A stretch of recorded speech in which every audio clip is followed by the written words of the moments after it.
So welcome to lecture 4, guys. And the first thing we're going to do is go over homework assignment. I believe it's number 5. It's the one related to student loan modeling. Okay, this assignment is a continuation of the student loan prepayment modeling tutorials that we've been working on. Again, we're going to be focused on using decision trees and random forests. And in particular, you're going to do some hyperparameter tuning and then state the case for why you think the hyperparameter levels that you ultimately arrive at are the optimal ones. So the first thing you're going to do is select 6 of the features in your model and provide just a little bit of analysis. This doesn't have to be too deep as to why you're including those 6. Why are these features important? Why is it okay to leave out the others? And you're going to use those 6 features in your subsequent analysis. So you're going to be assigned, and that's a small, this is a total of 200 points, and so that's a small percentage, 15% of your grade.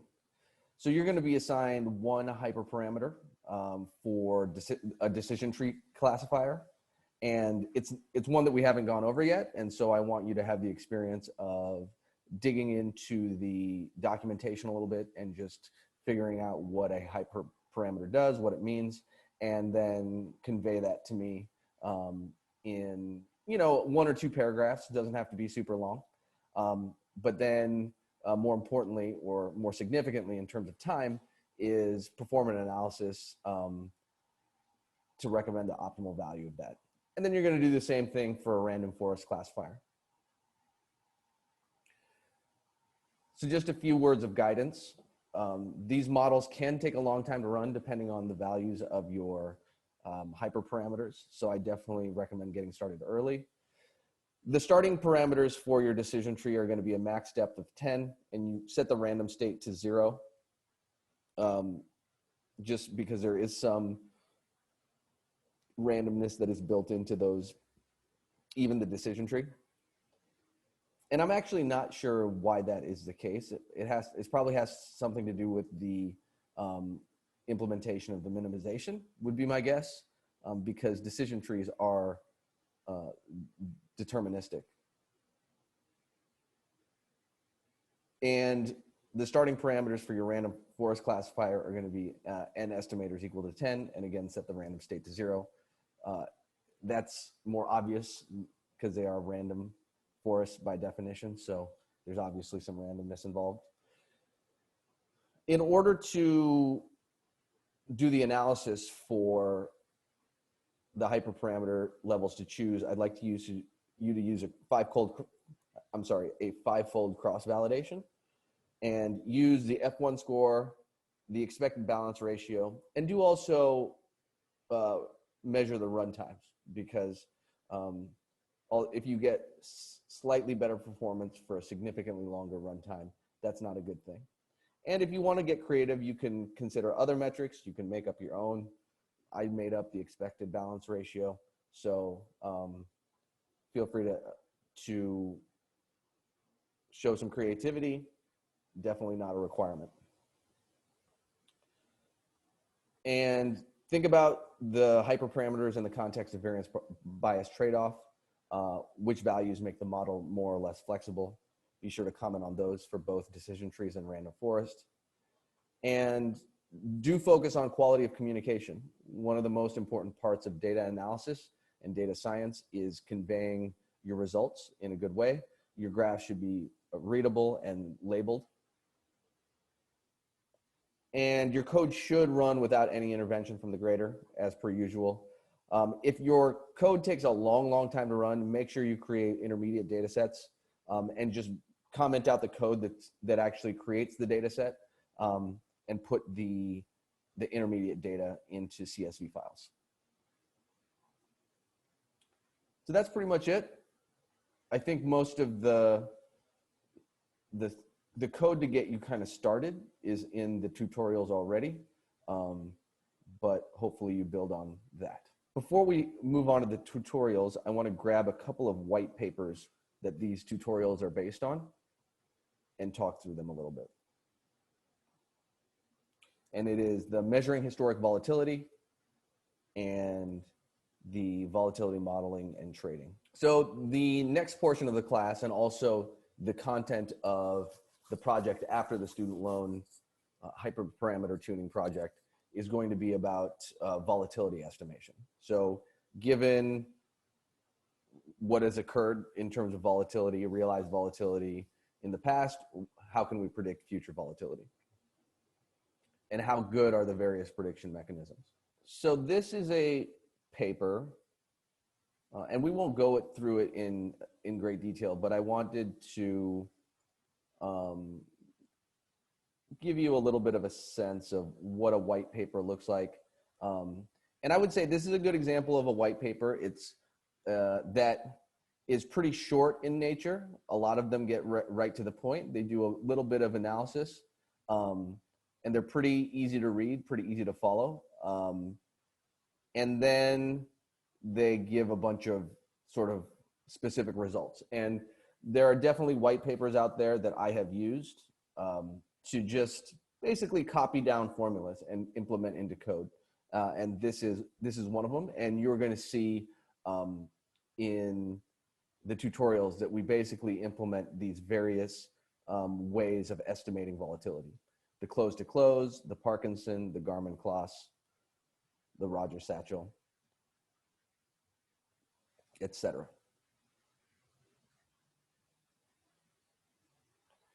And just to give you a little bit of context, so if you recall from the linear regression tutorial, we actually did a simple linear regression that was based on how does current volatility predict future volatility. And there we were basically using, without calling it out, the close to close estimator for future volatility.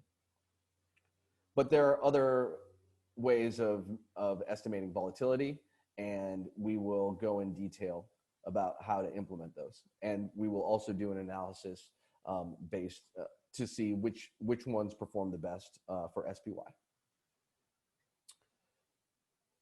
So that's about all I wanted to say about this one.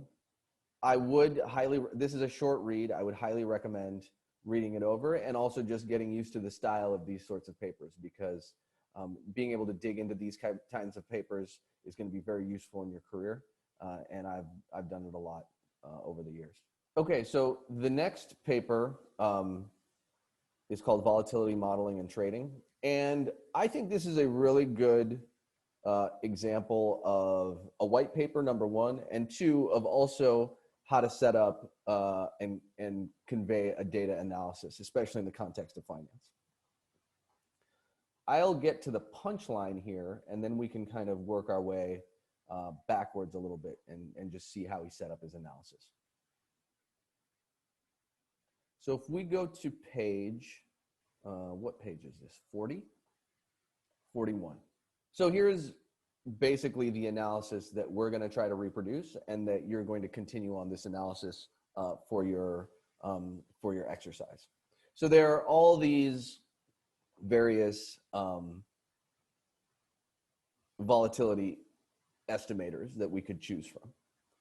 And this analysis is sort of a, well, which one's the best one, or over a certain data set, which one seems to perform the best. And in particular, what he does is from the, where is the date range?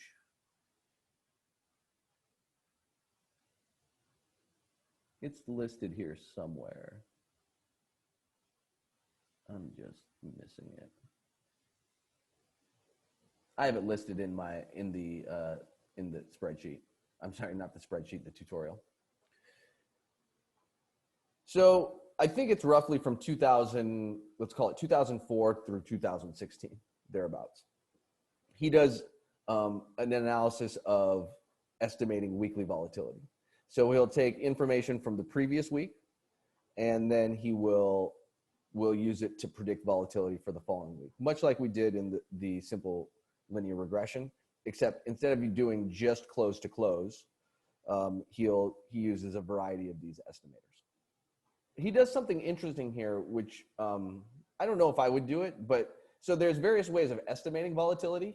But then you could just say that there's various ways of calculating volatility. So this, what he has on the left is, he calls it forecast for its own volatility, which means this is by taking close to close and then seeing how it predicts close to close. This is Parkinson, and seeing how last week's Parkinson estimates the future week's Parkinson, which is kind of a strange thing, because typically when we think about volatility, we think about taking the standard deviation of close to close returns. But this is an analysis you could do. I'm not really sure what it tells you, but that's fine. So, and really what he's doing is he's just fitting a linear regression in the same way that we did with current week volatility against future week volatility, fitting a linear regression for all of SPY for SPY during this time period, and then calculating what the R squared is, and also listing what the intercept and the beta coefficient are. And this R squared is his main metric for how well the predictions are working, which is kind of a cool way of using R squared as a metric for this kind of analysis. And then on the right here, this is really the analysis I would do, is how do these various estimators estimate close to close volatility, which is the standard deviation of the close to close returns. So this is an analysis we're going to reproduce in our tutorials. So let's go back here. Oh, here's January 2005. So this is where he sets up what he does for the analysis. And I think he does a good job of, this is very much the style in which I typically write up a data analysis, and lots of bullet points, lots of short sentences, not getting too bogged down in the details. And really the analysis is for, he repeats that same analysis for 40 different ETFs and large cap stocks. And these are all 40 of the names that he looks at. And he actually repeats this analysis for daily volatility, using today's volatility and estimating tomorrow's volatility. He does it for weekly volatility, and he also does it for monthly volatility. And he kind of describes, first he just describes the time periods. And these time periods, just FYI, actually line up with option expiration dates. So that's why the monthly analysis is done from every third Friday of the month to the next third Friday of the month, because that's monthly option expiration date. And there are options that expire every week for a lot of underlyings. And then most underlyings, I actually don't know how many, but certainly the more liquid ones have quarterly expirations.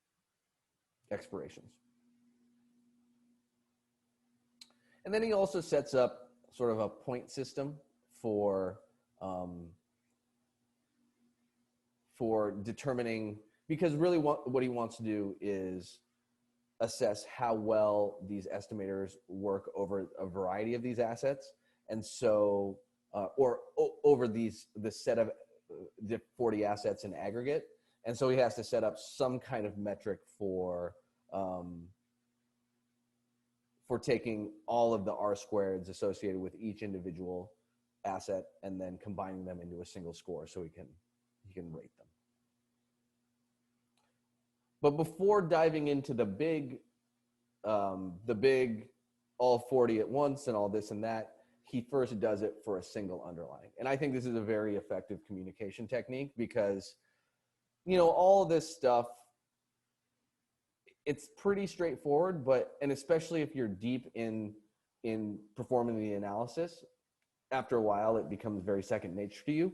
But the people who are looking at this for the first time, you know, this is a lot of detail here. It's all pretty straightforward, but you just need a moment to digest it.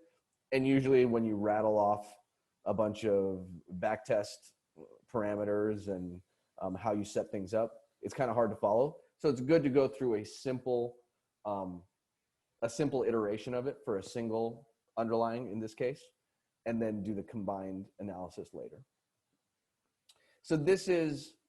So we already walked through the weekly estimation And then he does one for daily, starts with daily, and then he does one for monthly, and then quarterly. And those are all for SPY individually. We're only going to focus on the weekly forecast, just to keep things simple. And then what he does is he aggregates everything together and does his aggregate analysis. And we're not going to bother too much with that. But I do encourage you guys to, and then I think he does, yeah, he also does it for GARCH, and we're going to do GARCH as well. But when he does GARCH, it looks like he skips straight to he doesn't first break it down for SPY.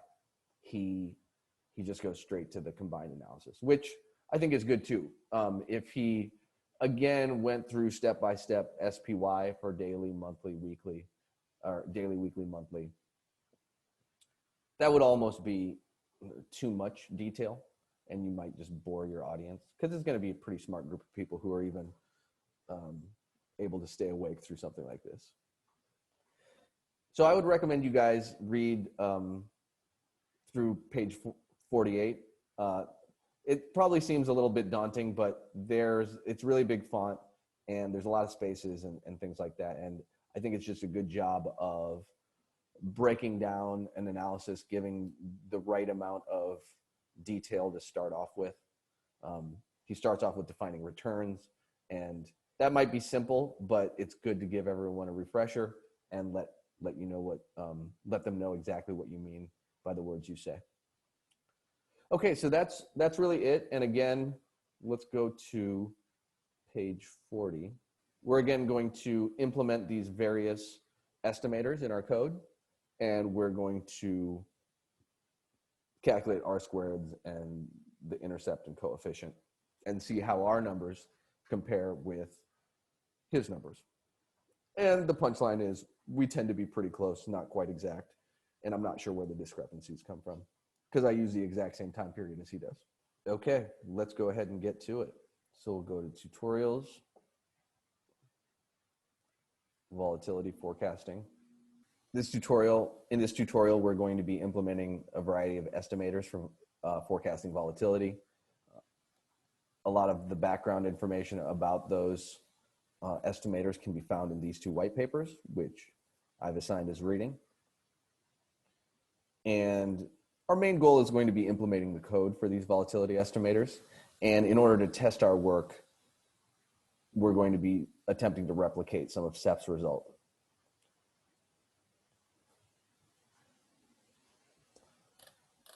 Let's get started.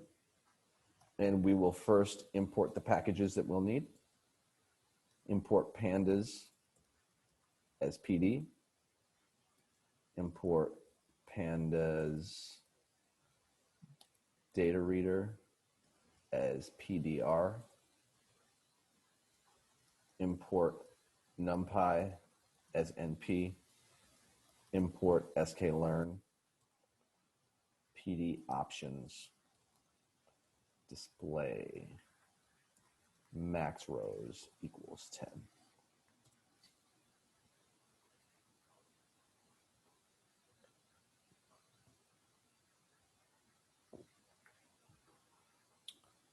SEP's analysis covers data starting from the beginning of 2005 through April 2nd, 2016. So next, let's grab that data for SPY using Pandas data reader. So we'll say PDR, get data, Yahoo, and then we'll tell it to grab SPY with a start date of 2004, 12/31, an end date of 2016, 04/02. So if we run that, we get the data back. Unfortunately, it sets the column names as an index, which we don't want. So we'll say reset index.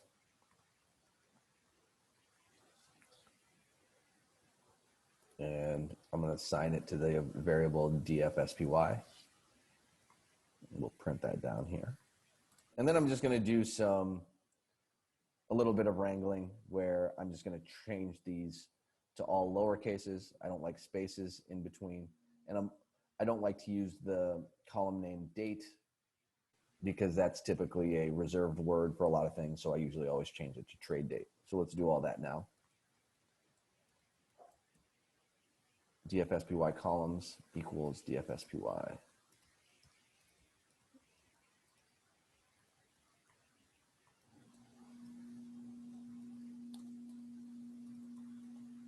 So we're just going to replace the spaces with underscores, and this turns everything to lower. And then I'm going to say dfspy, rename.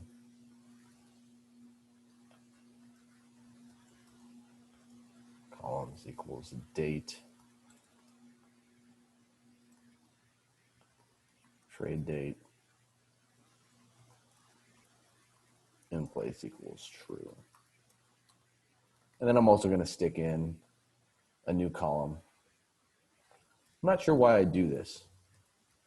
I may have intended to include more than one ticker in this analysis, or maybe I was just trying to help you out because your analysis will involve multiple tickers. So maybe I wanted to give some example code for how to stick that in there.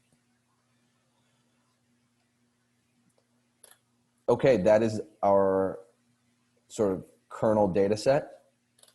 And now let's start calculating some returns. So the ultimate volatility estimators that we're going to implement involve a variety of returns, not just close to close returns, but also close to open. So what happened overnight, open to close. So that's intraday. And let's just calculate those out now.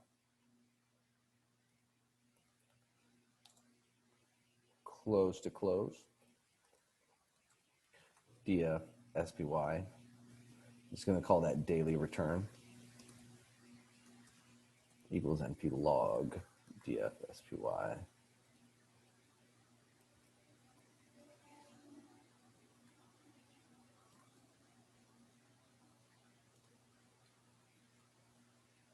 And then we'll calculate the overnight. Just make sure that runs.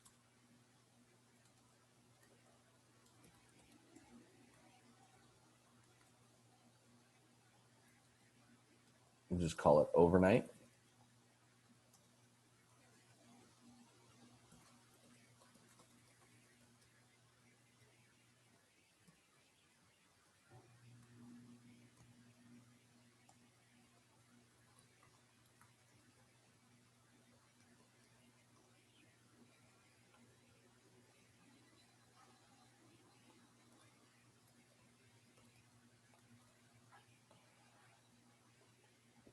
And we're defining this all in terms of log returns, which is, I think, how it's implemented in the various estimators, but you could do simple returns as well, and it wouldn't really change the analysis at all. And in some ways, depending on who your audience is, it might actually make the analysis just more understandable. Logs can freak people out if they're not quantitatively inclined. And finally, intraday is dfspy. We'll call it open to close. Just open close.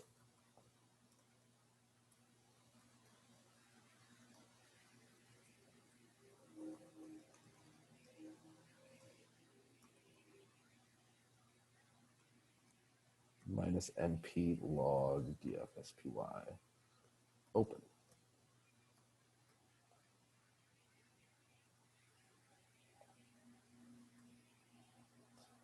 Let's take a look at this. Okay, everything looks good. However, close to close and overnight are not defined for the first date. So we'll just, I don't know why I did it like this. you can just do a drop NA.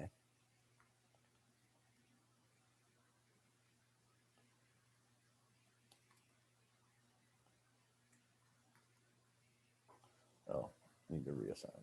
Or can you do an in place equals true? I like to do reassignment. It makes things a little more explicit. Okay, there we go. We now have our close to close returns, an overnight return, and an open close return. And all our various estimators are going to be basically expressions involving these returns.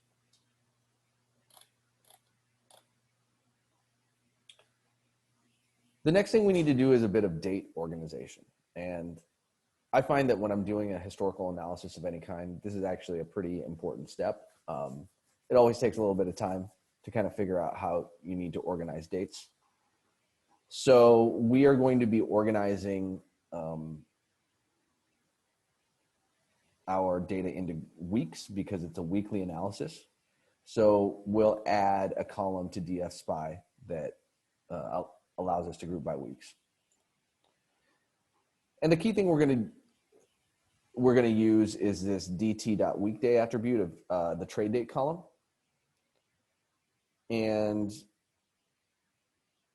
the following code produces a series of numbers, and Monday is encoded as 0, Friday is encoded as 4, and then you can fill in the blanks. So let's call it weekday equals df spy trade date dt weekday.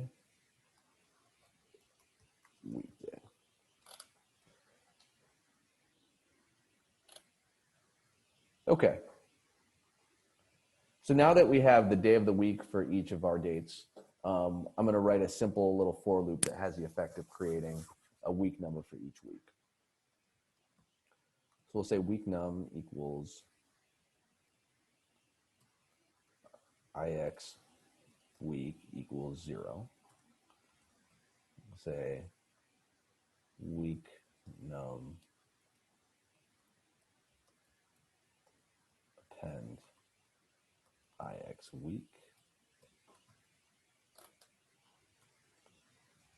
for ix in range.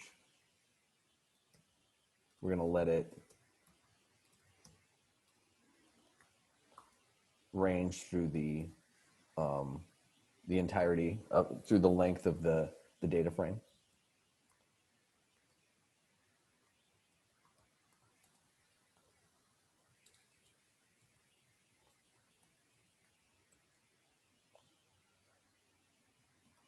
So I'll say previous day equals weekday ix. And then the current day is equal weekday ix plus 1. I named those poorly. I should call this current day and this next day. But you guys get the idea. And just say if per day is less than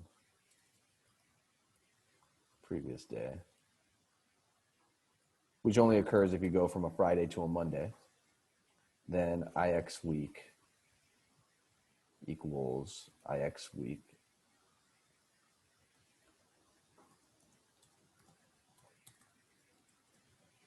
plus 1, and then append that to week num.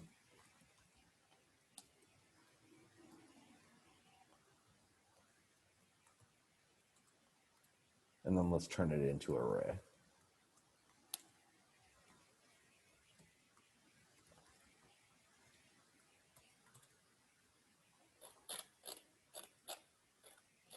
I feel like I kept getting this error before too, and I'm not sure when I was running through this to begin with. There's probably some kind of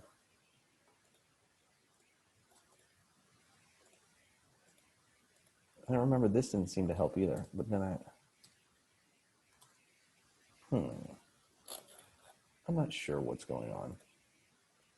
Bear with me. I'm just gonna. It's so funny. I had this exact same error last time.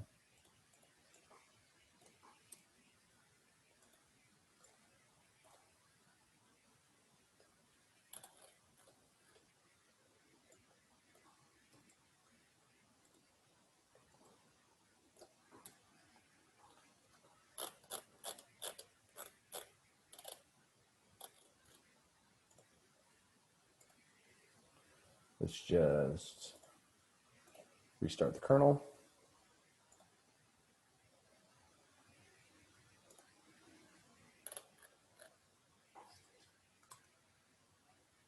Yeah, I don't know what the issue was.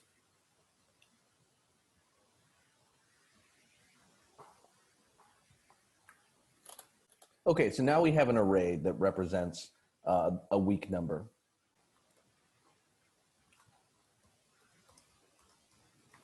So let's now stick this week number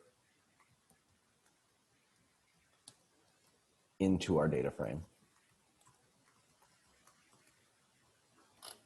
There's our week number. Starts at 0, ends up at 856. So there's a total of 587 weeks in our analysis. So here's a little discussion question about organizing the dates. And this is something I kind of ran into when I was putting together this tutorial. So the pandas.series.date.week, it gives a week of the year for a given trade date. And my initial idea was just to use that along with the year for my weekly grouping. But I ran into an issue. So I'm asking you guys what you think that issue was. Okay, guys. So hopefully you've had a chance to think about it. The issue that arises by using this method is that some of the weeks are partial weeks, because the weeks at the beginning and at the end of the year might get cut off. And so in order to do that, in order to avoid that, I had to manually go through and say, I'm defining a week as I think it's 4 or 5 days, because there are some holidays in there, but most of them are 5-day weeks. And occasionally if there's a market holiday, it's a 4-day week, and it's a sequential series of days. And it doesn't matter what year it falls into.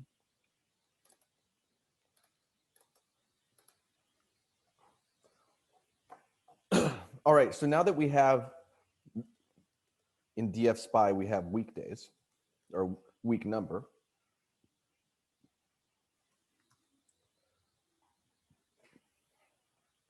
Right here. Let's calculate the beginning and the end of each week, the dates that are the beginning and end of each week.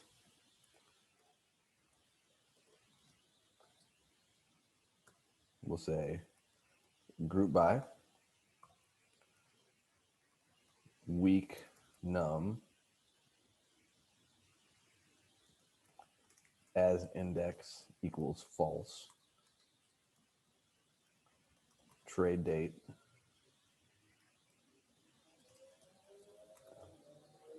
AGG. We'll do the minimum and the maximum, the start and the end dates of trade date.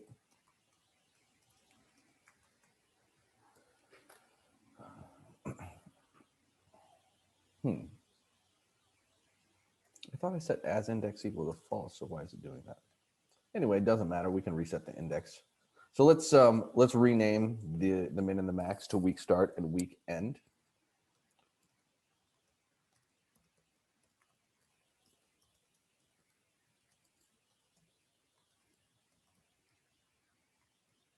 Call it week start.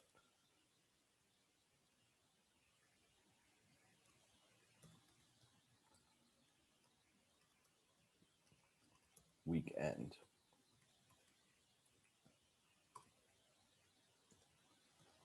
We'll reset the index.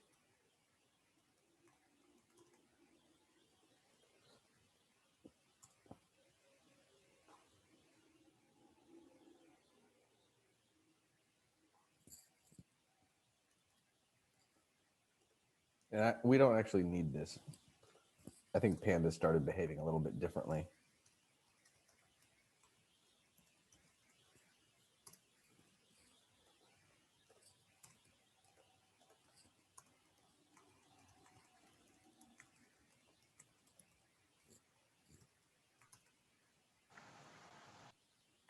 Oh. Is there a question? I believe someone went on off mute. Just wanted to check.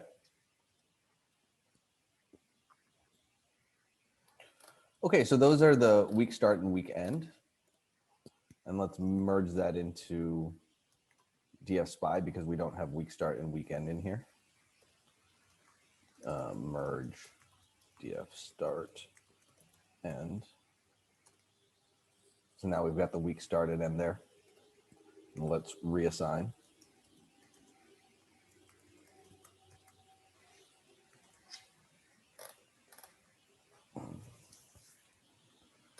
Okay, and now we're in a position to actually calculate realized volatility for each of the weeks.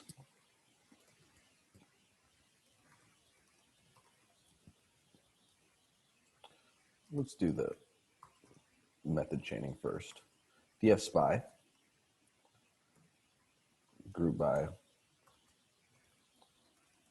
week num, week start, week end as index equals false daily return. And then our aggregation function, threw a little lambda expression in here to keep things terse.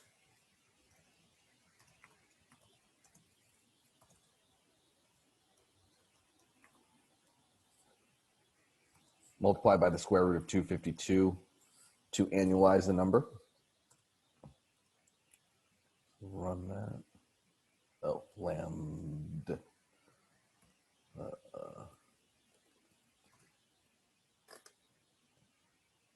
Okay, and now we'll rename this daily return column. This is actually realized volatility.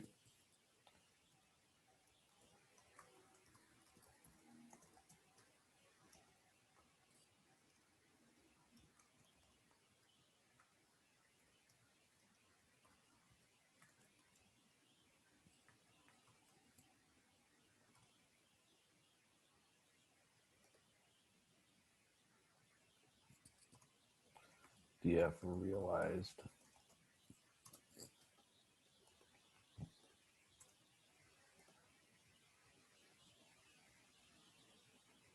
So these are the labels that we're actually going to be predicting. So we don't need this first row because there is no data in our data set to predict this with. So DF realized equals DF realized 1 to end.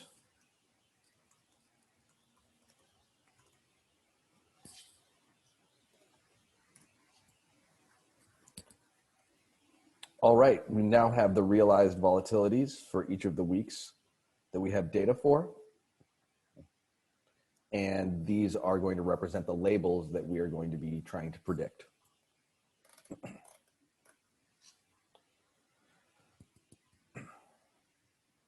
So let's implement the simple close-to-close estimator first.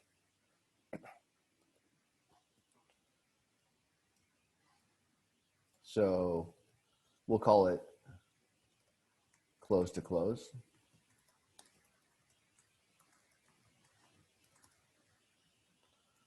And I believe what I tried to do was mimic the best I could did I do this one?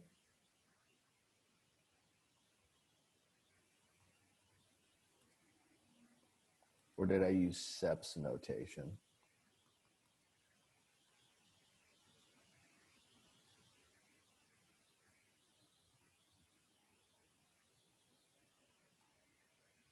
I might have used SEP's notation. I'm trying to remember.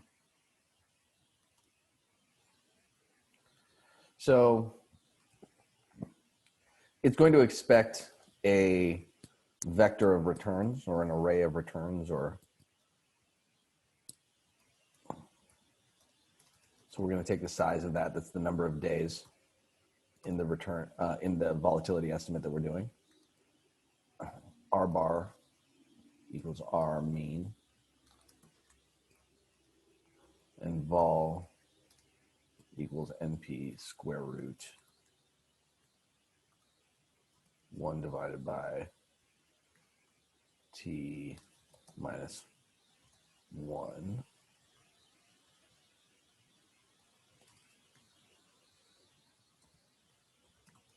times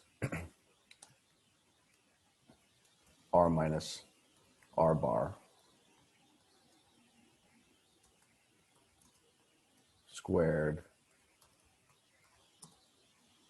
Take the sum of all that.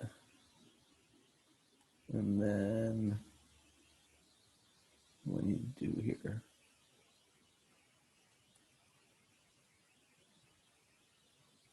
Where's this parentheses?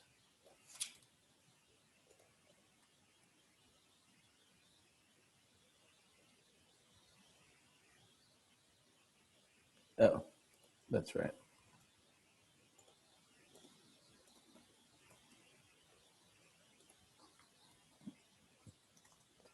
That's the worst part of implementing these big mathematical expressions is, and this isn't even big, they get more hairy. Square root 252 is keeping track of all the parentheses.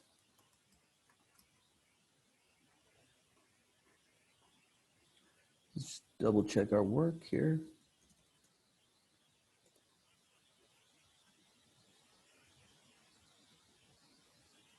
Looks good.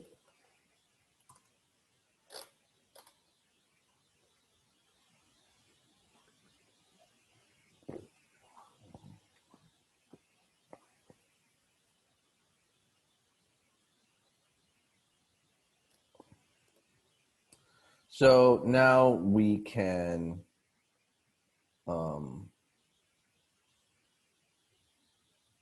actually calculate our weekly estimates with close to close. DF close. Well, let's do the method chaining first. DF spy, group by,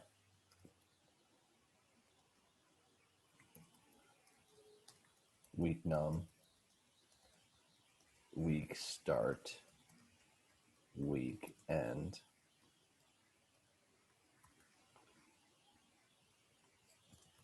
As index equals false. Daily return.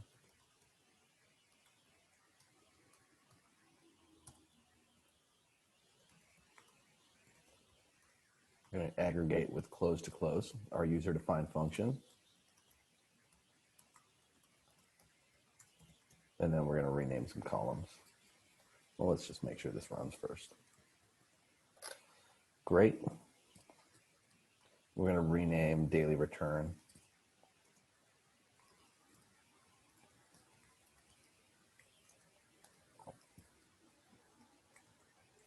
as close to close.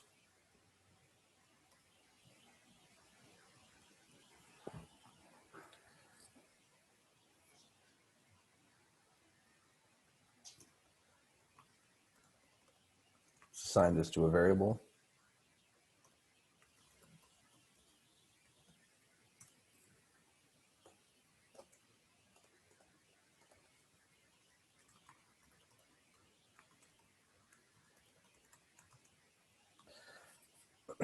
Now, these are the features that we're going to be using. And so we don't need this last feature because we don't have anything in our data set, any label in our data set to predict it with. So we're going to remove that.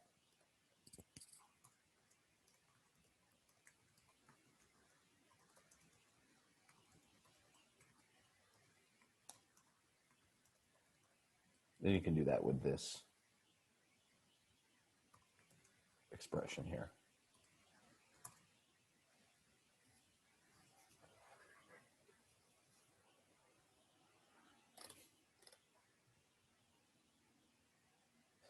I'm not actually really sure why I asked this question, and I even left the answer in here. I think what I was trying to get at, so what is the discussion question? Verify that the group by above works just fine without including week start and week end. If that's the case, why did I include it? And I think the point I'm trying to make is that ultimately, if you include it, it just makes your data set more readable, human readable.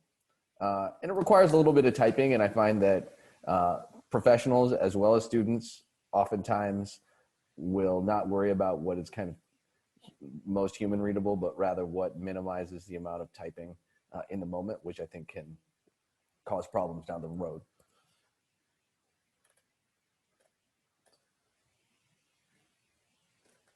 Yeah, and after I did this, I kind of asked myself, why did I type all this out? I probably could have just used square root. So why don't you verify that you could rewrite this function with the square root instead of this, and get the numbers to match. You will have to make one little small tweak to the what typically gets output by STD. So I'll let you guys work on that. All right, so let's give this a shot. I'm just going to copy and paste this.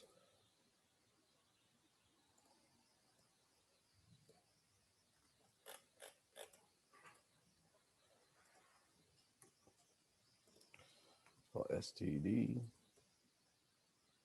Oh, whoops.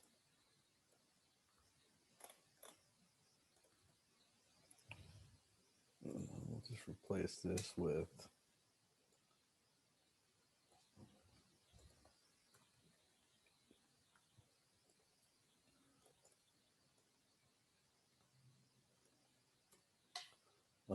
R. And then the thing you have to do is, I think it's called the DDOF, degrees of freedom.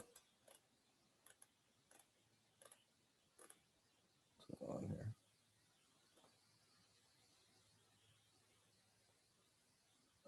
Oh, no, NP, sorry, STD.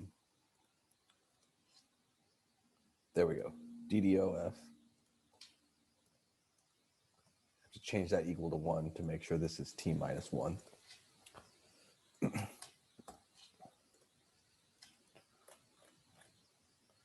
And then let's grab this data. And we want to change this STD.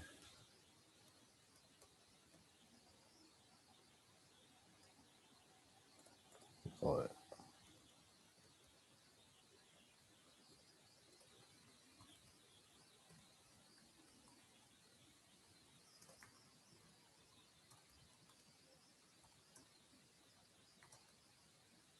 Okay, so that seemed to work. Looks right. We can just confirm by saying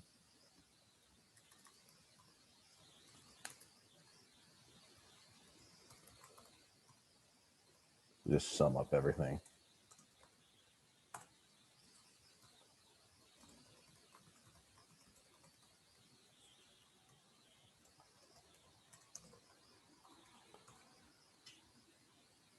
Oh, put print statements in there.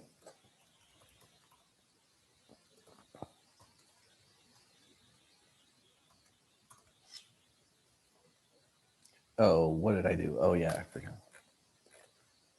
to remove this.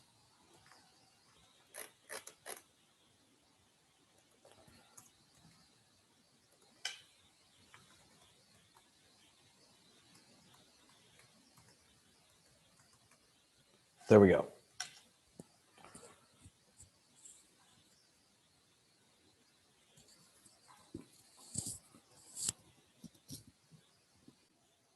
Okay. So if you recall, SEP uses R squared as his metric for determining how good an estimate is. So let's use sklearn. to grab that R squared from sklearn, linear model, import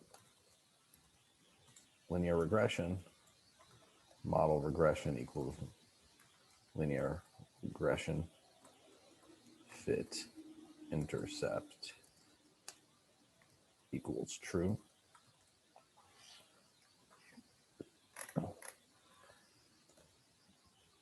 Next, we'll organize our features and our labels. df close to close.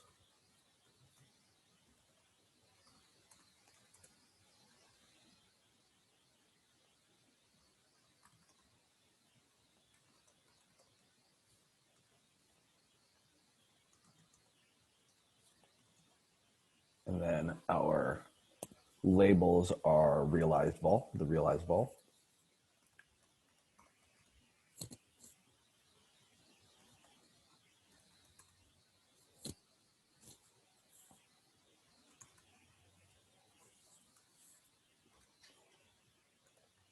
We'll fit our regression.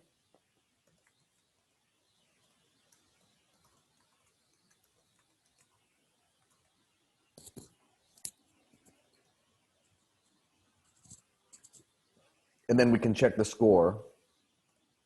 I'm sorry, the R squared with the score function.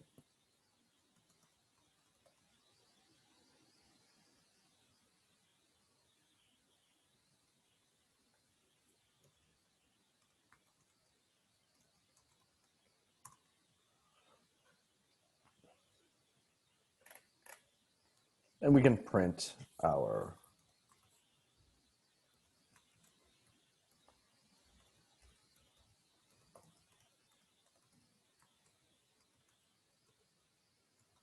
coefficients.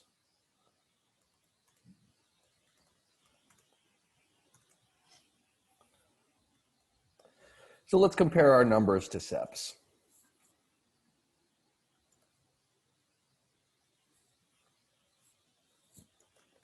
Can I scroll? Let's see if, oh.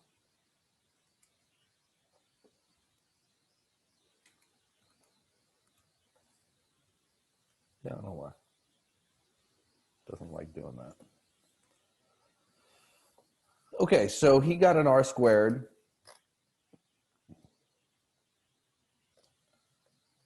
of 0.46. We got an R squared of, let's say, 0.41.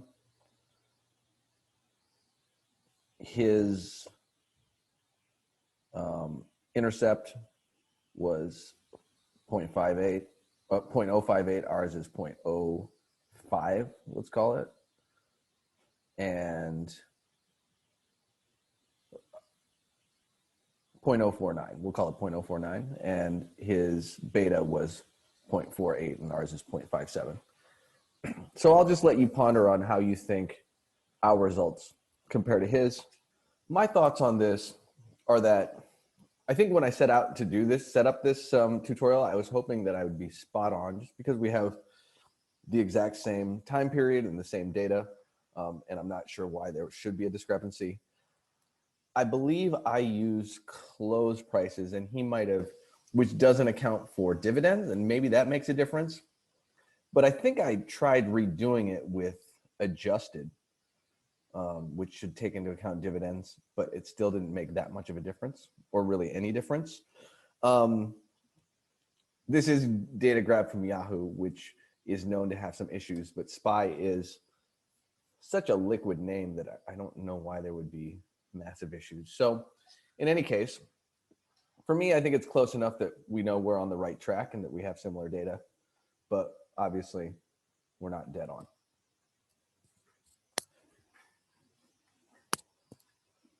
Okay, so the next thing we're going to implement, the next estimator we're going to implement is called Parkinson. So we'll say DF Parkinson. And this takes into account the high price and the low price.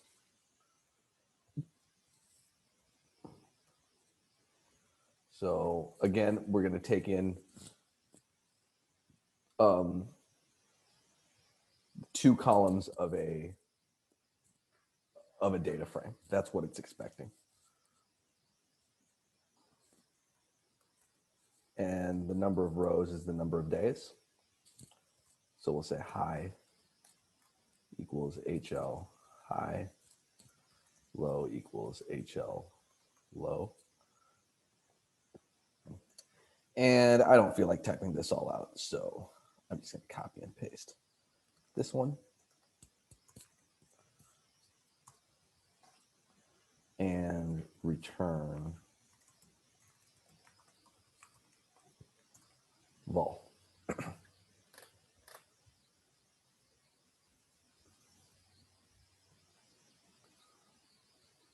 So let's apply this to a single week's worth of data just to see if we get a valid response.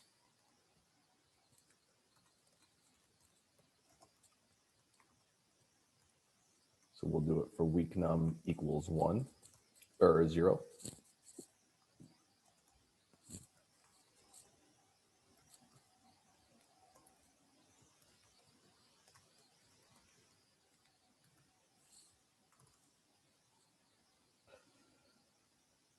So we can't just use an aggregation function, a group by and aggregation. We actually have to use a group by and apply because the Parkinson estimate takes in 2 columns of the data frame. So let's see what that looks like. So we'll say df spy group by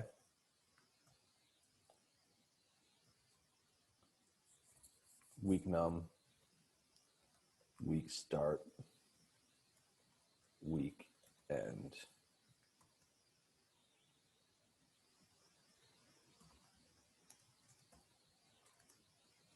High, low, apply, Parkinson. Make sure that runs. Okay, great.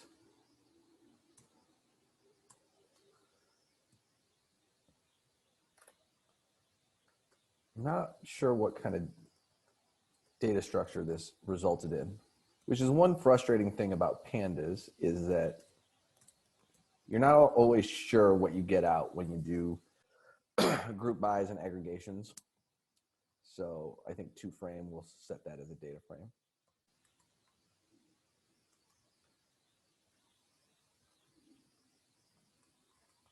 So I think this is actually a series maybe, with this being the index.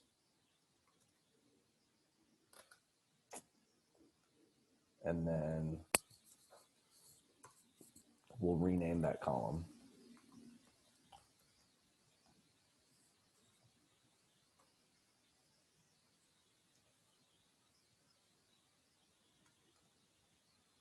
Parkinson. Oh, it's not a string actually.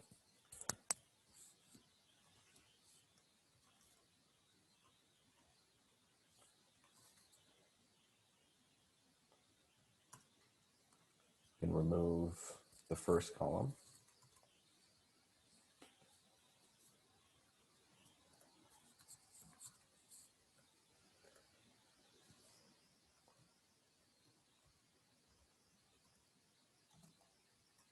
Not the first column, I'm sorry. The last row.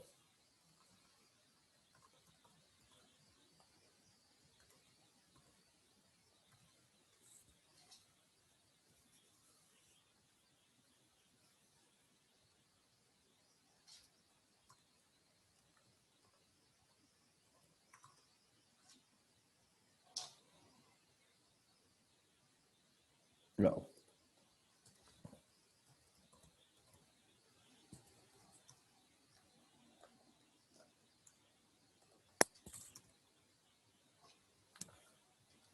Okay, so there are all our Parkinson estimates.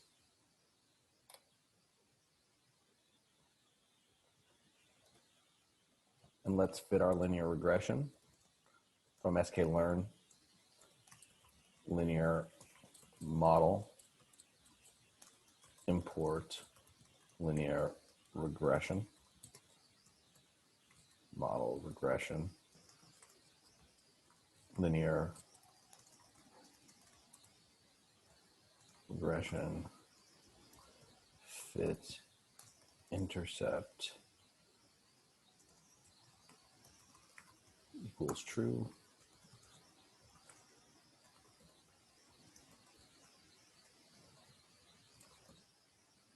We'll organize our features and our labels.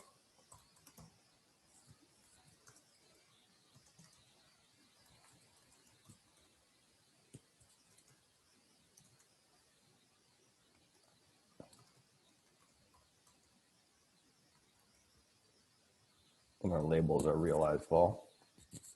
Our features are our Parkinson estimates, and we'll fit our regression.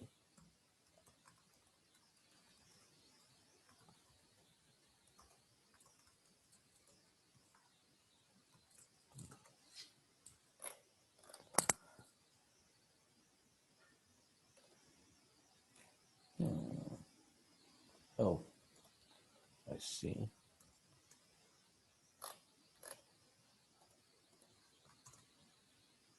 There we go. So now your code challenge is to check the R squared and the coefficients and compare them with SEPs and see how closely we match. Okay, so let's check this. We've got model regression score XY 0.612, and then we'll print model regression intercept, print this.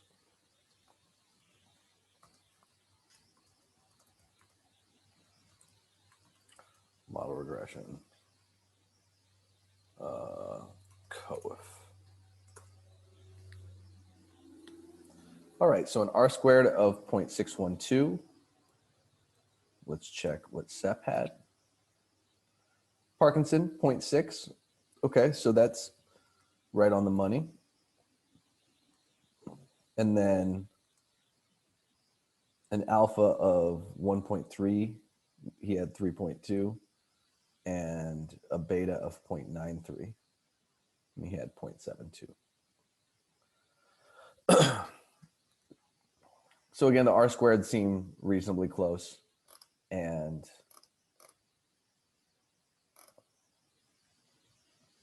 so I'm satisfied we're not making any big mistakes. All right, so the next one is Garman-Klass, and we don't have to type it all out. Here's the definition. This one takes in open, high, low, close. So we're going to have to use apply down here rather than an aggregation. Let's just check that it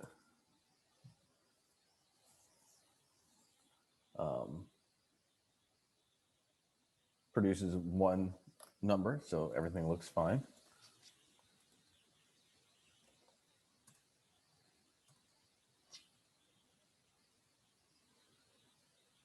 There are all of our estimates, all of our features.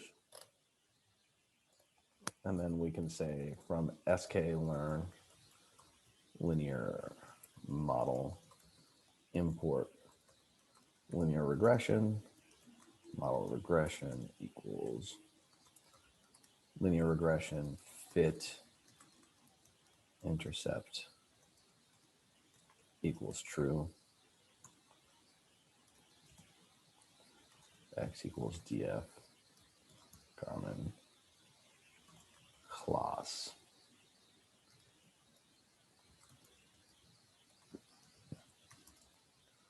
Garman-Klass y equals df realized. Realized vol, model regression fit xy model regression score xy.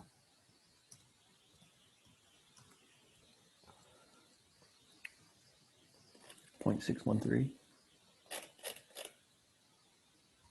for an R squared. He had 0.62, so again, very, very close.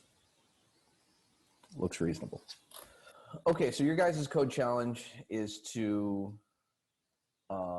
use my code as an example. This is going to be a little bit of a long code challenge, and then implement the Rogers satchel, and then calculate the R squareds in the forecast. So I think there's a lot of coding here, and I don't feel like doing it. So I'll do what I'm sure none of you did, and that is just copy and paste. Mainly, I just wanted you guys to get some practice implementing, grabbing something out of a white paper and implementing it. Hopefully you took the time to do that. So we have an R squared of 0.59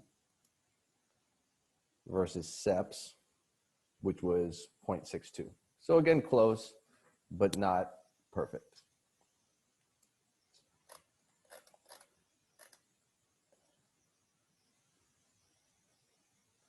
And Yang-Zang, same basic concept.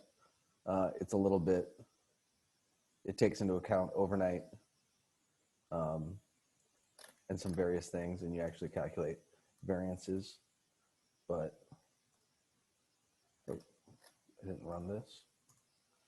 Really, this is just starter code for your guys's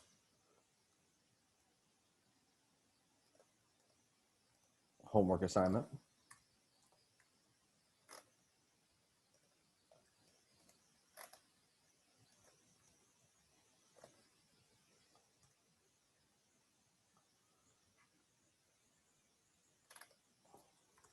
Let's see what we got. 0.57 versus SEPs of, I think that's what this one is, 0.64. But I'm not sure if it's the same thing.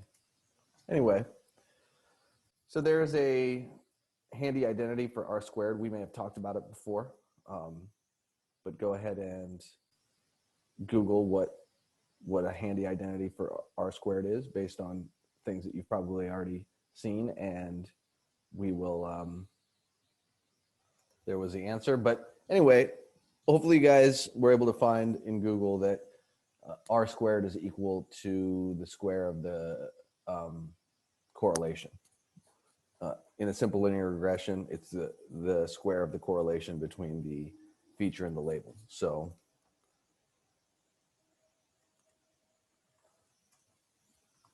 we'll say DF, is it Yang-Zang? Yang-Zang, DF, was it SPY? Let's realize vol. This should produce a correlation coefficient matrix, a correlation matrix. So let's grab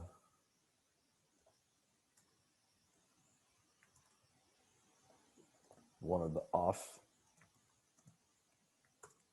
and we'll square it, and it looks like it's spot on for many decimal places.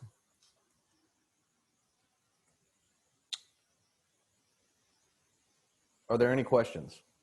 Okay, if not, let's move on to the next tutorial where we talk about GARCH. So for this one, we won't type anything out just because it's mostly typing. And then there's some big for loops, but let's go ahead and just clear all the outputs and talk our way through it.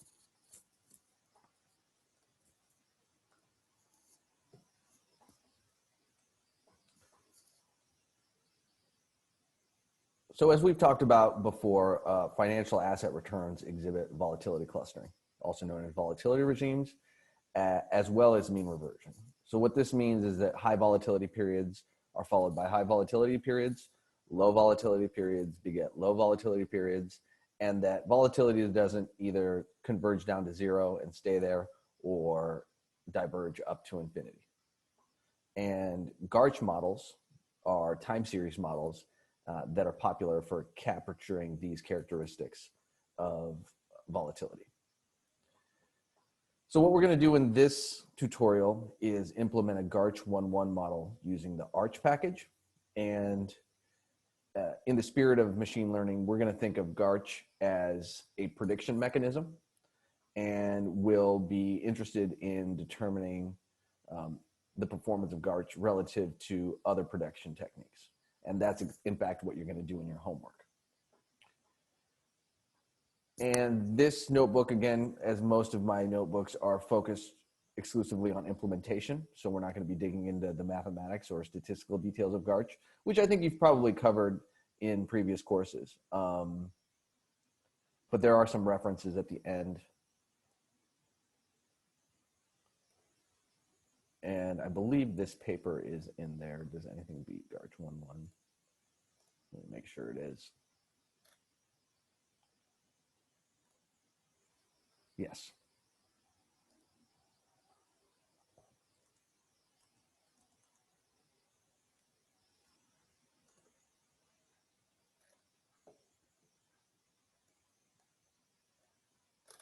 Okay, so to get started, as we usually do, we'll import all the packages that we'll need. Same packages as before.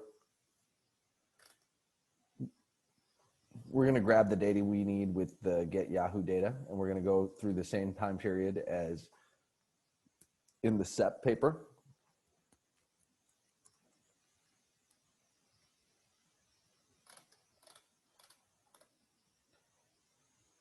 And we're going to need the daily log returns, so let's calculate those now. And we are using adjusted close, so this should take into account dividends, which are going to be affect volatility in a minor way.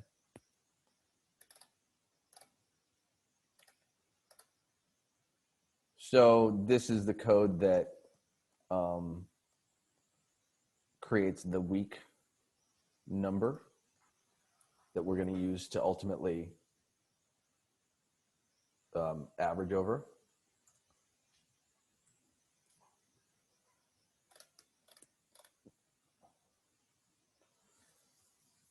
And then we're going to grab the start and end dates of the week.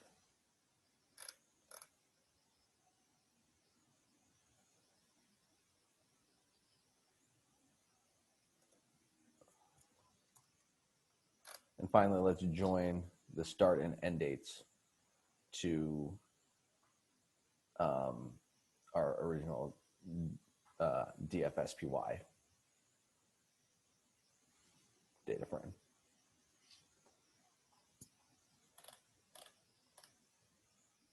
Next, we're going to calculate realized vol, which are going to be the labels that we're trying to predict.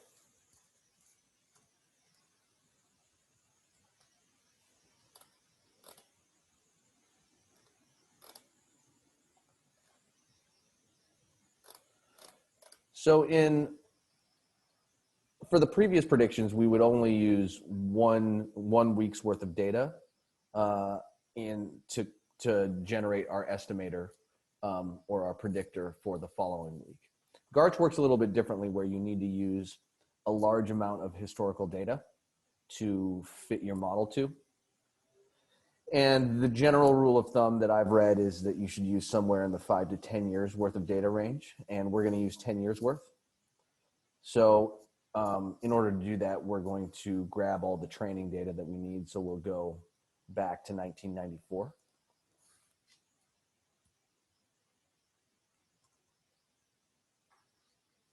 So there's our trading data.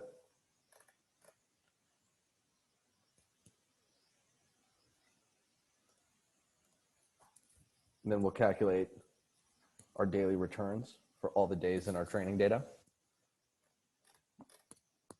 Sorry, I guess this goes back to 1995. The beginning of 1995. We needed just the final day of 1994. And GARCH fitting actually converges better if we express our returns as percents rather than decimals. So we'll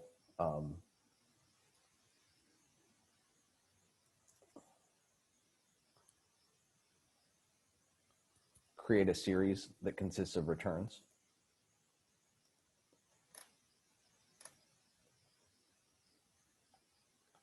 And next we're going to instantiate our model. So we use, is it the ARCH model function?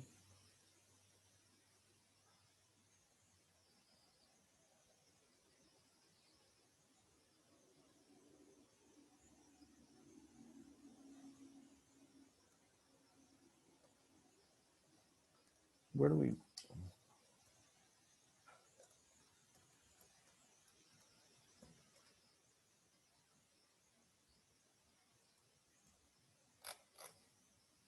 Excuse me one moment.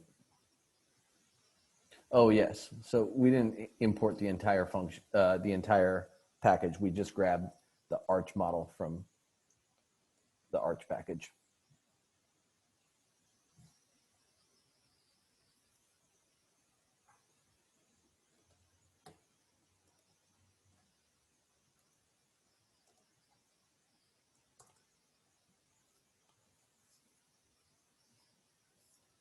All right, so that's what instantiates our ARCH model.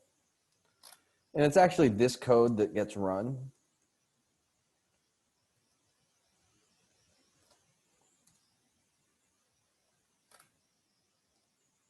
And as we can see, it's going to actually take a long time.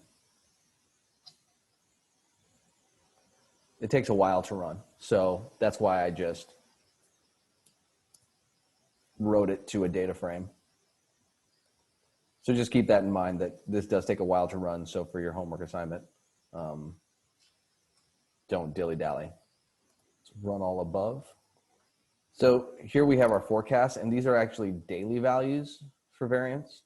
And so we'll need to combine them together to come up with 5-day volatility forecasts. And I was just realizing that some weeks are only going to have 4 days in them. So this is a little bit off. You should be smarter about the way you do this and count the number of trading days that are in each week, but it's going to affect the results so little that it doesn't really even matter. But if you're going to be precise on the job, you'd want to be a little bit more careful about that.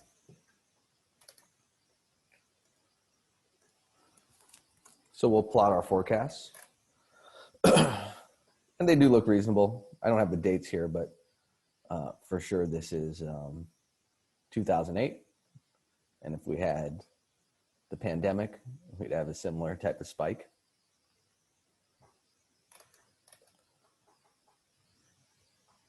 So we actually have volatility forecasts for each day. I could have probably made the code run faster if I didn't run them all, but it was just easier to run them all. So we'll just grab the ones that we need using a join. So there are our volatility forecasts for each week. And just grabbing them and sticking them into their own variable. And then finally, we can just use the correlation squared shortcut for R squared to calculate our R squared. And I know SEP doesn't do it for SPY alone, but let's see what his median value is. I think that's how he does it.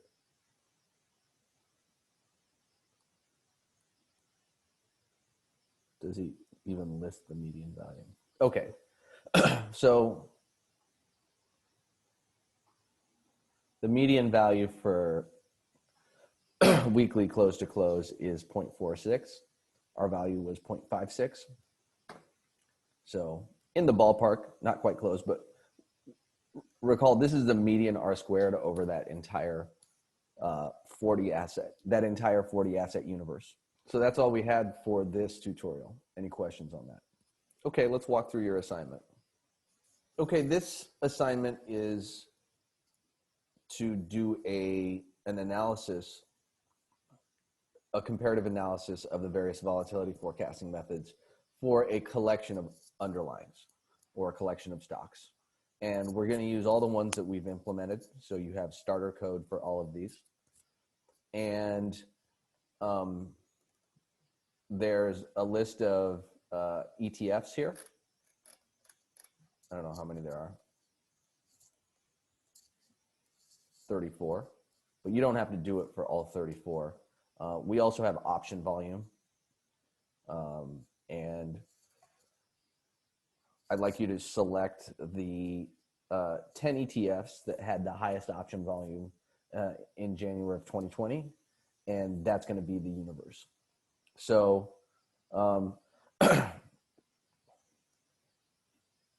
it's your job to determine the length of the back test based on data availability. Should be at least 5 years, and should end at late April. This says 2020 because I put this together last year. You can either do till the end of 2020, or if you want to bring it to current. Why don't you bring it to current? So we'll call it the end of March 2021. That's when your analysis should stop. So you're going to use SEP's R-squared metric and just some other metric of your choosing. Or you can make one up, but use some creativity here and give some justification for your metric. Why does it make sense? So again, GARCH is going to take a few minutes to run for each underlying, most likely. So start with that. Start by generating those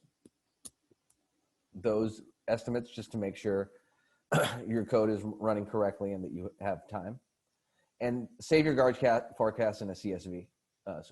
In the same way that I did, so the grader doesn't have to run the code. So your final conclusion or the final statement of your analysis would be the forecast methodology that you would use if you were making some kind of volatility or related investment decision based on these forecasts. Give some justification for your answer.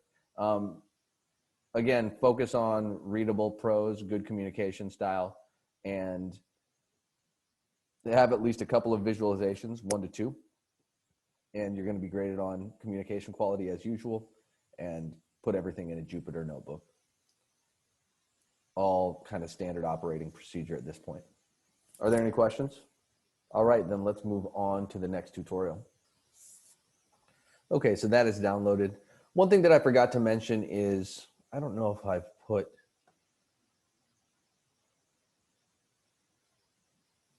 I don't know if I've set up. Okay, I do have volatility forecasting. So you do have 2 weeks to work on both of these. So they're slightly longer assignments. And I think what I might do is have a short little assignment, not little, but a shorter 1 week assignment for this next, there's, I don't know what it's going to be, but there might be a short assignment, one short final assignment that extends beyond the end of the class. I don't know if I can technically do that. I feel like I can. I think the technical final date for the final exam is sometime after the last date, and I think we have until then to assign homework. All right, so let's open up tutorial A.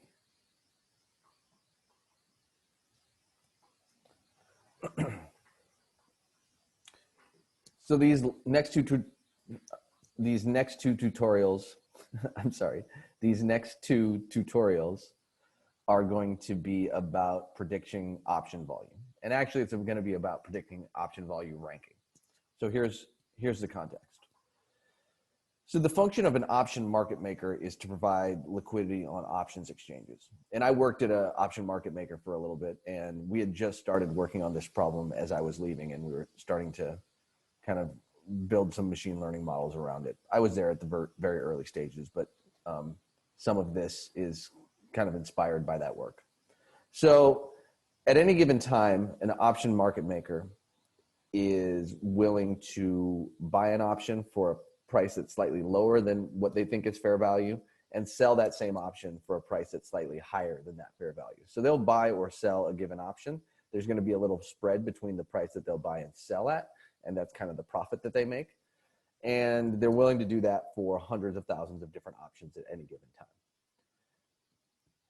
And the key to being a successful option market maker, assuming that your pricing is correct, is executing more volume. So the more volume that you trade, the more money you'll make in general. And they also have limited computing power. So all of this is done electronically. It takes a fair amount of high-speed computing to do all this stuff, and so there's limited bandwidth. And it makes sense for them to direct these limited computing resources at underlyings which have the most volume. And so it's for this reason that it's useful for a market maker to predict option volume rankings. So what do they think the most liquid option underlying is going to be, second, third, fourth? And the reason I did it in terms of ranking is I initially started doing this in terms of actually predicting option volumes. But the truth is we don't care what the actual volumes are. We only care that we have chosen the top 20 or the top 50 or the top 1,000 underlyings. So here's how we're going to proceed in this tutorial. We are going to, one, choose a universe of moderately liquid underlyings using 2016 option volume data. And the reason I say moderately, it's really for two reasons. One, option volume tends to be very front-loaded. So SPY, IWM, and Apple represent a huge percentage of total option volume. Moreover, those are always very entrenched in their in the number 1, 2, 3 in the top 10 position. SPY is always going to be number 1 every day.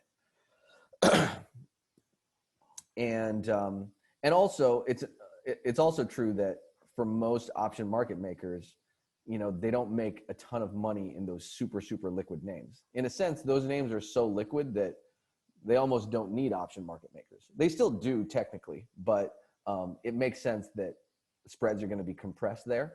And so they're more concerned about the slightly less liquid options that are still fairly liquid. And for us, and for the prediction problem, it's also true that there's going to be a lot more variability in the rankings in those names as well. So in order to make it slightly more realistic and also to make our prediction problem a little bit more interesting, we chose, I'm choosing moderately liquid underlyings. And we'll see what we specifically mean about that in a second. So the next thing we're going to do is we're going to take the universe of liquid underlyings and we're going to fit a model for those underlyings using data from 2017. So all of 2017 is going to be our training period, so to speak. And then at that point, we're going to have a fitted model based on 2017 data. And then we're going to actually test our model. We're going to back test our model, so to speak, for January 2018. That's going to be the period. So we're going to fit a model, and then we're going to see how it performs for a month's worth of data that it wasn't fit on. And also, we're going to define what I'm calling the top N metric, which we're going to use to predict, we're going to use to evaluate various prediction models. And you're going to use the top N metric in future tutorials. We'll use it a little bit this tutorial. We're going to use it in the next tutorial, and you'll also use it in your assignment.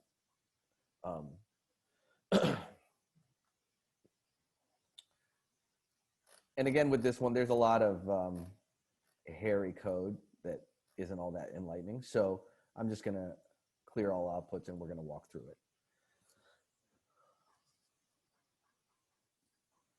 Another thing I wanted to do with these tutorials is really kind of take you guys through the entire process of starting with a big data set and doing most of the data wrangling in here, and also kind of calling out some of the issues that I ran into when trying to perform the analysis and having to do recleanings of the data, just to give you guys a sense for what all is involved. It's still laid out here nice in a pretty linear fashion, but actually finding and ferreting out all those issues is a painful process.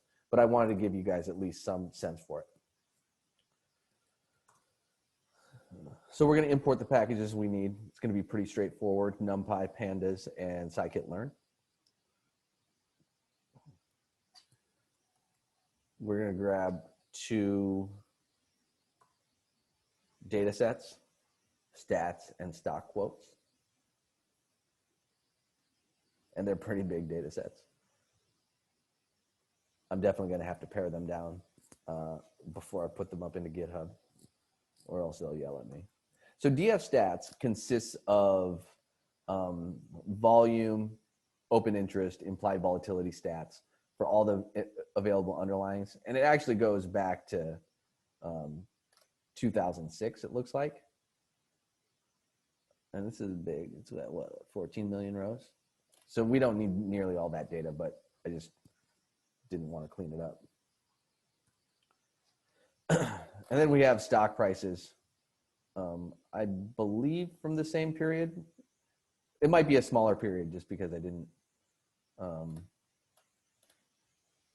So yeah, it looks like there's only 4 million rows there. So let's start by first selecting our universe, which again is going to be arrived at by looking at 2016 data. And ultimately, we're going to arrive at basically 200 of the more liquid underlyings. And they're going to be the underlyings that are kind of the 300 to 500 most liquid in this time frame, but that also have data for all of 2017 and January 2018, which is a backtest period.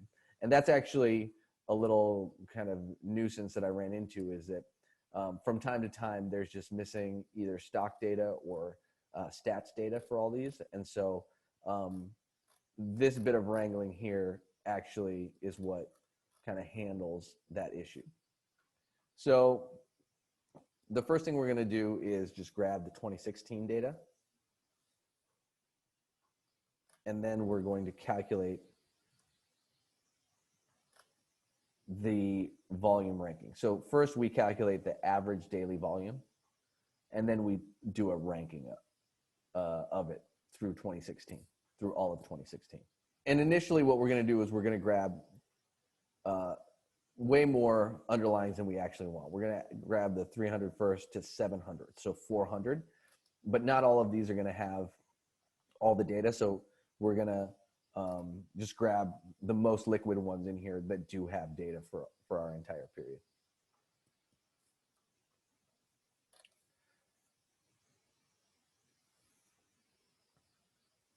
Okay.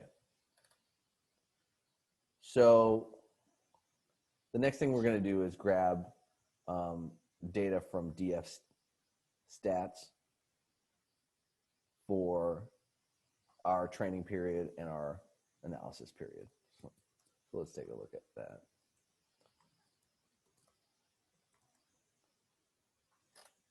Okay. We've got our implied vols. Oh, and I didn't walk through this. So this is implied volatility. I believe it's at the money implied volatility. This is the total volume of options traded on each day for this underlying. And this is the total open interest.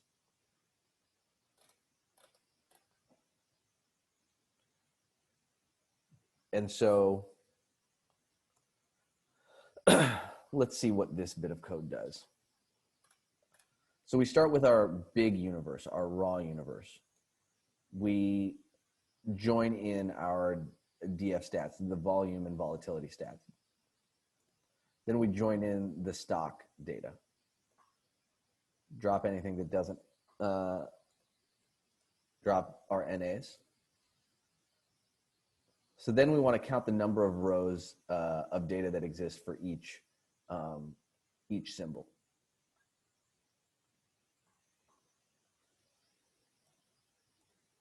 And here's where I actually, I figured out there were 272 days in this trading days in this time period. And so this counts the number of rows for each underlying that exists in this data this data set that we're defining up here. And so there should be 272. And so I just query for those that have 272. Then I re-rank the ones that have all the data, and I grab the 300 most liquid underlyings.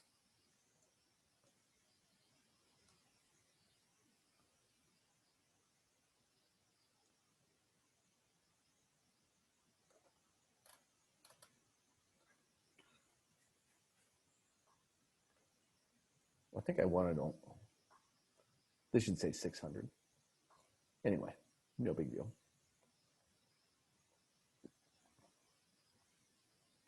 Okay, so where are we at?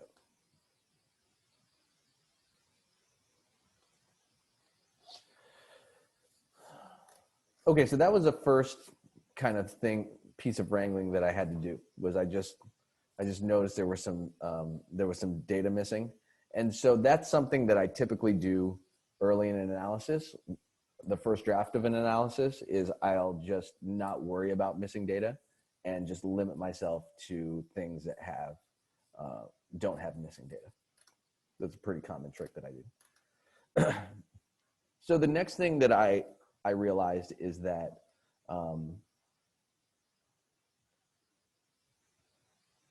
there were a number of underlyings in here which had zero implied volatilities for some reason. It was just missing data effectively. And that was going to cause me problems down the road.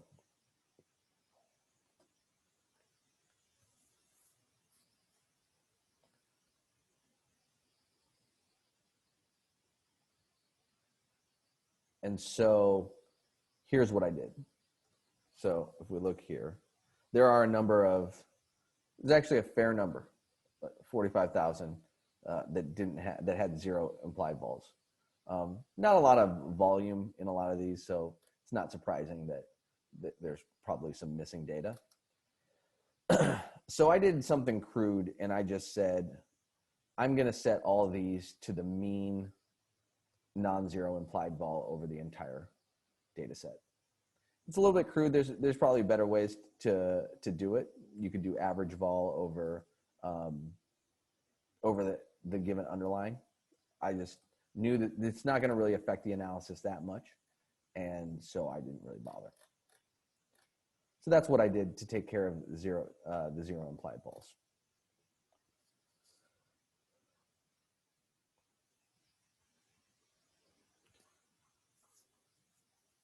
Okay, so now we're this is a huge chunk of code, but basically what we're doing is we are for our universe, we're grabbing all the stats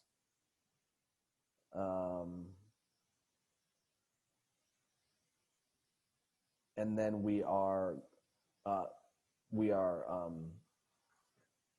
filtering for just what's in 2017.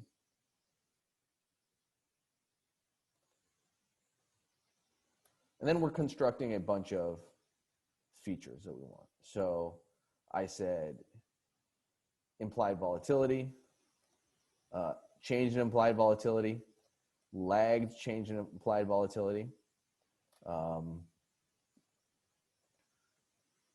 daily volume rank. This is going to be eventually our feature. I'm sorry, our label. Merging in stock data, then calculating the daily return, the scaled return. So the scaled return is the return scaled by the implied volatility. Relative to your implied volatility, how big was your return?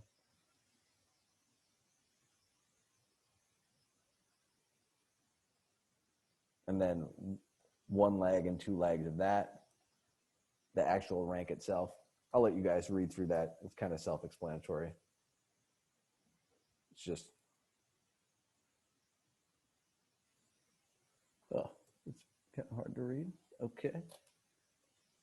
So there we go.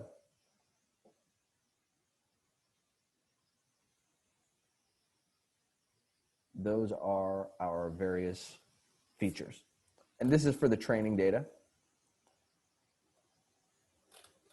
So we'll also want this for our back test period, but it's the same exact thing that we do up here, except we're just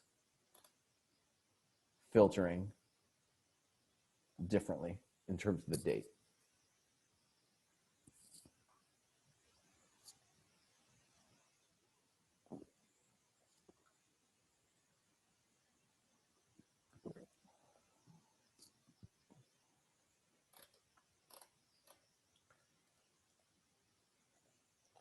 And I'm going to export those both to CSV files to use later. Oh, whoops. I didn't actually run this code.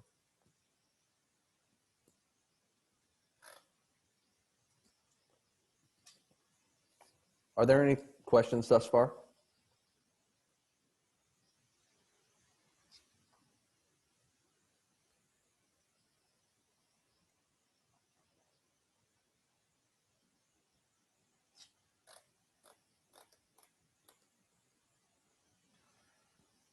Okay, so let's just do some exploratory data analysis on our training data. So the first thing we can observe is that there is a pretty high correlation between the underlying's previous day ranking and its current day ranking, which makes sense, right? If you had relatively high option volume yesterday, you'd most likely have relatively high volume option volume today. And if, for example, if we looked at the top 100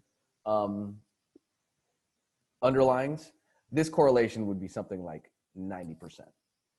It'd be extremely high. So to make the prediction problem a little bit more interesting, we wanted something with a lower correlation, but there's still a pretty positive correlation from one day to the next, which makes sense.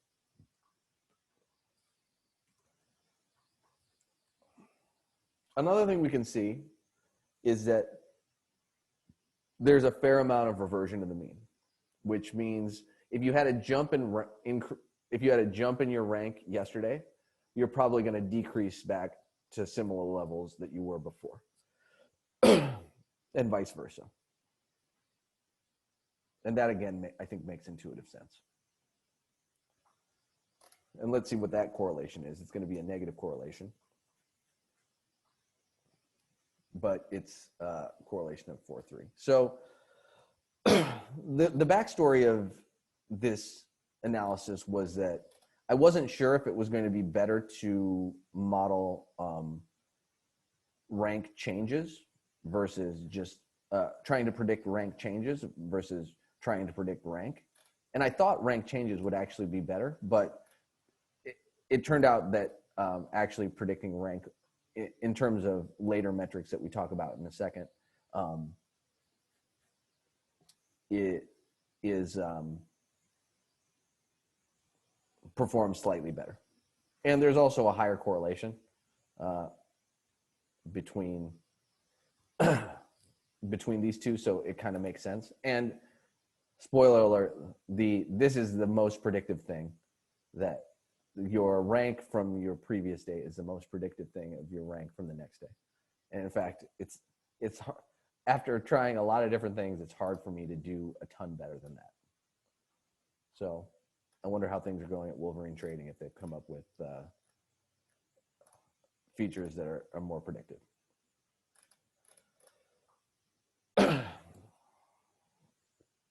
So let's talk a little bit about the top end ratio. So I was thinking about different ways that we can assess whether we our given set of ranking predictions was a good rank, was a good set of predictions. One conclusion that I came to is that if let's say we guessed all of the top 10 underlyings correctly, we wouldn't really care if we got the ordering of those correctly. So just trying to compare, like, in some very direct way, my set of ranking predictions against the actual rankings didn't seem very consistent with how I would think about it. So for that reason, I came up with this top end ratio metric. And basically what that says is I take the ratio of my predicted ranking. So let's say I rank a certain number of underlyings 1 through 25. And then I calculate the volume, the actual realized volume of those top 25. And then I compare that to the actual top 25 ranked volume. And I take their ratio. And so if you think about it, that ratio is always going to be less than or equal to 1, because the best thing you can do is be exactly right, in which case your top 25 ranking is going to be, your top end ratio is going to be exactly equal to 1.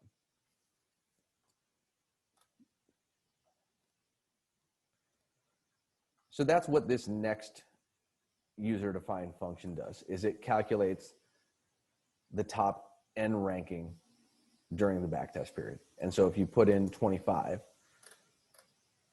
so the way to read this is for January 5th, 2018, the top 25 most liquid underlyings for that date had a total volume of 659,000. And for the 16th, it was 484,000.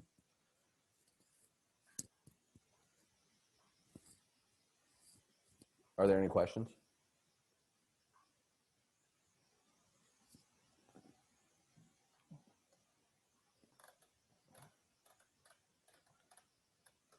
I also want to define a simple rules-based predictor. And you see that I can do this. I often do this. Is there some really simple, dumb rule that we can use that makes intuitive sense that we can use as a baseline for our prediction? And so we've already seen that there's a high degree of correlation between yesterday's volume rank and today's volume rank. So what if we just set up a simple rule that my guess is that tomorrow's volume rank is going to be equal to today's volume rank. And that's going to be sort of the baseline that performs, excuse me, reasonably well. And that's going to be the baseline with which we compare a linear regression and ultimately other models that we're going to be looking at in the next tutorial. So in order to actually do this, we have to create a couple of user-defined functions, and I'll just walk through what these do. So what this does is for a given n, I think I use 25 for everything, and a given trade date in our backtest period, and a given model, let's say a linear regression or a random forest regression. I'm sorry, this is just passing in the test date. This is for a given model, and if the model value is none, then it's going to use just a simple rule-based predictor. And then for a given set of features.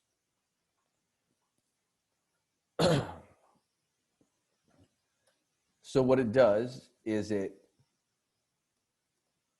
grabs this, it calculates this top end volume data frame for the test period.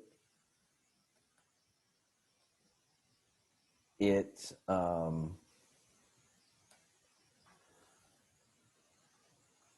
grabs all the features. It grabs the data from the test period. It grabs the features that we're concerned with. And then it says,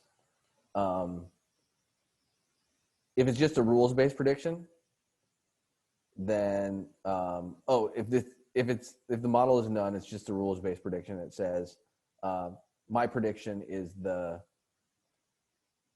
rank, the one leg rank, the rank from the previous day. Otherwise, actually use the model to do the prediction that was passed in here.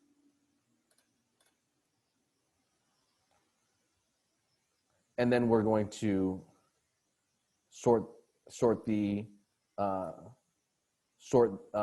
prediction by the actual predictions.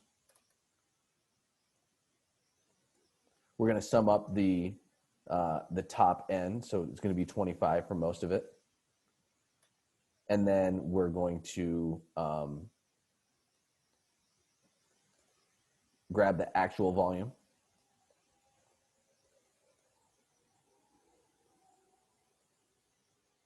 That we query from here. And then it's going to return that ratio. And this backtest function basically writes a little for loop that does this for every day in the backtest period.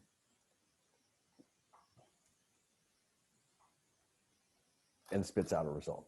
And it'll be a little bit more clear what the output of this looks like in a second here.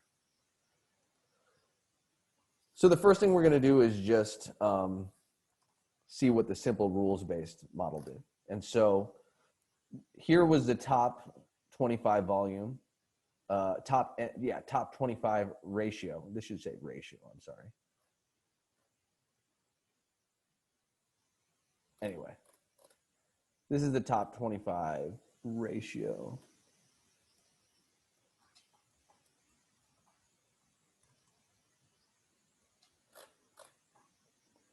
This is the top 25 ratio for the fifth. So our top 25